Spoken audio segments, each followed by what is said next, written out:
นี่จะเป็นมีกรุบแล้วแดงแล้วก็เดมอนเนาะ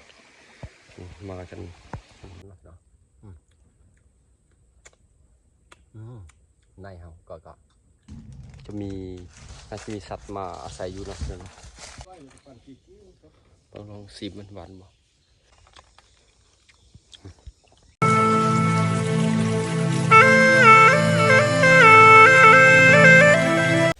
จะสบายดีเนาะกับสบายดีทางสาวลาวและสาวไทยเนาะพี่น้องเนาะตอนนี้ก็มาเจอกับนูเซนเคยเนาะสิพาไป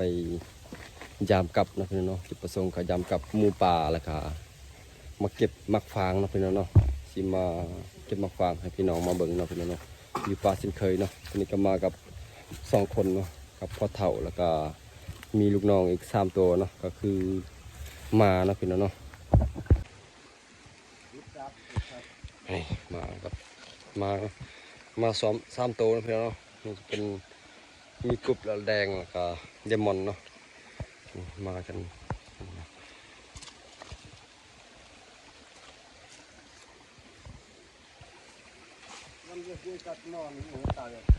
ี่ก็ตักน้ำกันเพียงเนาะเพราะว่าสิขึ้นภูไม่มีน้ำกินเนาะก็เลยจะมาตักน้ำถ้ากินเท่ากับหัว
นี่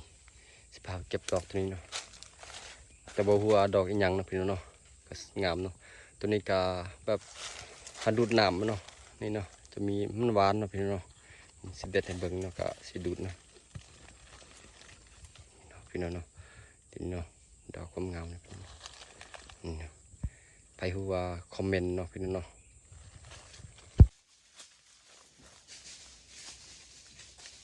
ใช่เด้อ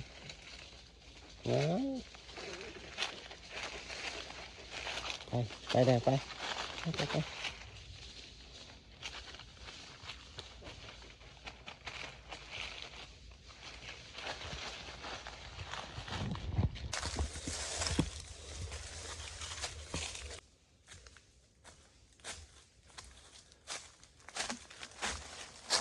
อ๋อโม่ต้นไม้ยังนะพี่น้องเนาะนี่ความงามนะพี่น้องเป็นโกนจากเครือยังเนาะนี่เนาะ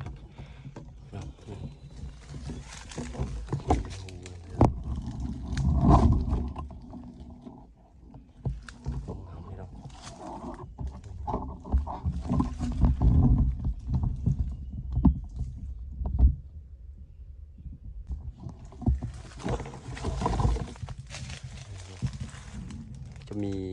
น่าจะมีสัตว์มาอาศัยอยู่เนาะจะมีหอยเนาะหอยสัตว์เนาะ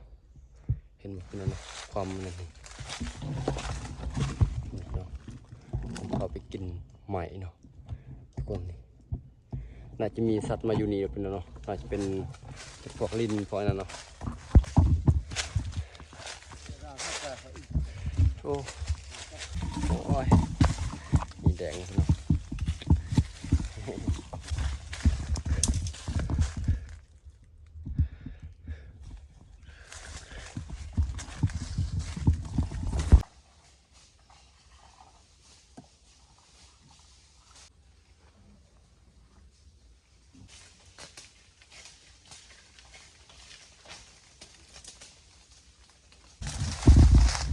ถ้าก็ลงแต่เทิงเนาะพี่น้องคอยขึ้น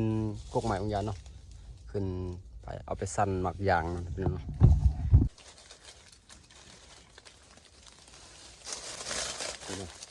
เป็นหมักยางเนาะพี่น้อง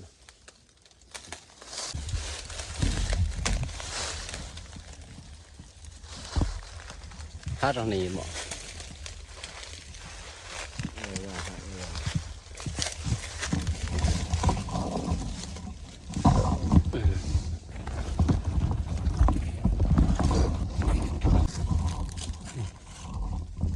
ตัวดิบก็กินแซ่บเนาะจำเจียวเนาะตัวดิบ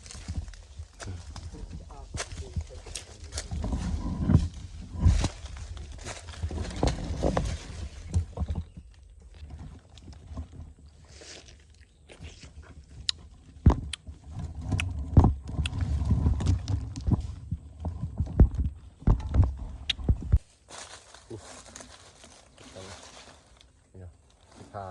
กินเนาะนี่เนาะพี่น้องความหวานเนาะพี่น้องในเฮาก็คือเลยได้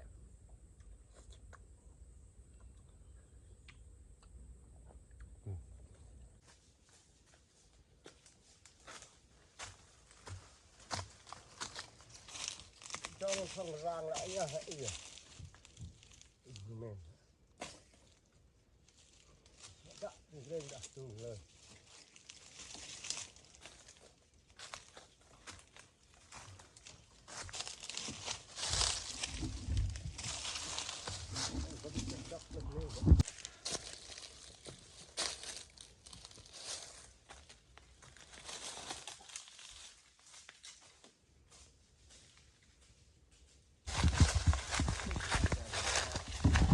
นี่แหละนี่เนาะเห็นเนาะนี่หอยหมูป่าเนาะนี่เนาะหอยหมูป่าเนาะแต่ว่าบูมันก็บ่ถือกับมันผ่านเซอร์เนาะนี่กับดักเนาะนี่เนาะนี่เนาะเนาะคอใหญ่เนาะนี่โอ้ยเสียดายเว้ย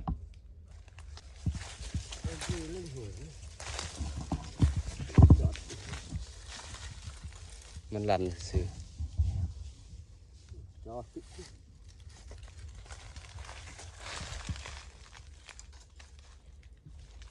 Vida.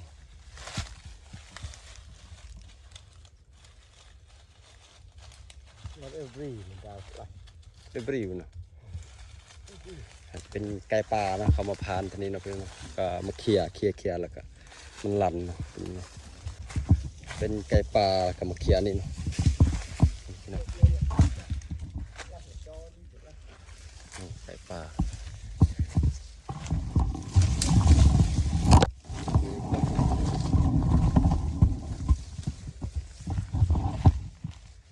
นี่แหละผู้ป่าเขามานอนนี่เนาะ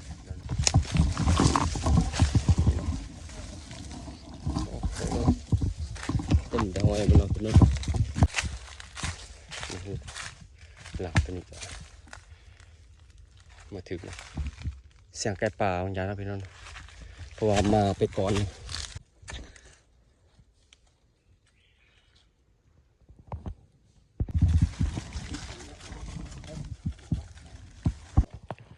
โอ้นี่หมอกฟางน้ำพึ่งเนาะนี่มันหล่นเลยเนาะนี่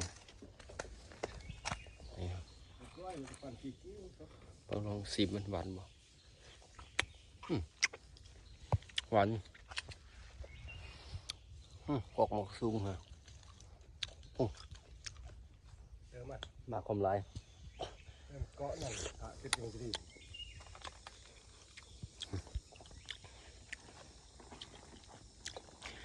พวกสัตว์มากินเนาะพวกกระหอกกระแตเนาะเสียงนก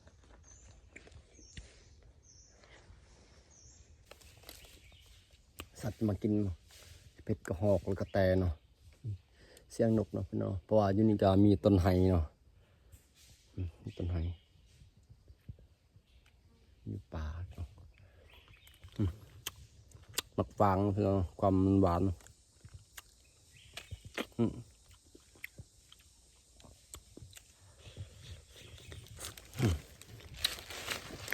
กินอิ่มไปเนาะพอจะถึงกินเนาะถึงก็หวานกันเนาะ ตอนนี้ก็สิเมื่อบ้านเนาะมาเก็บให้คนอยู่บ้านมากินเนาะพี่น้องเนาะคลิปนี้ก็จบแค่สนี้เนาะพี่น้องเนาะ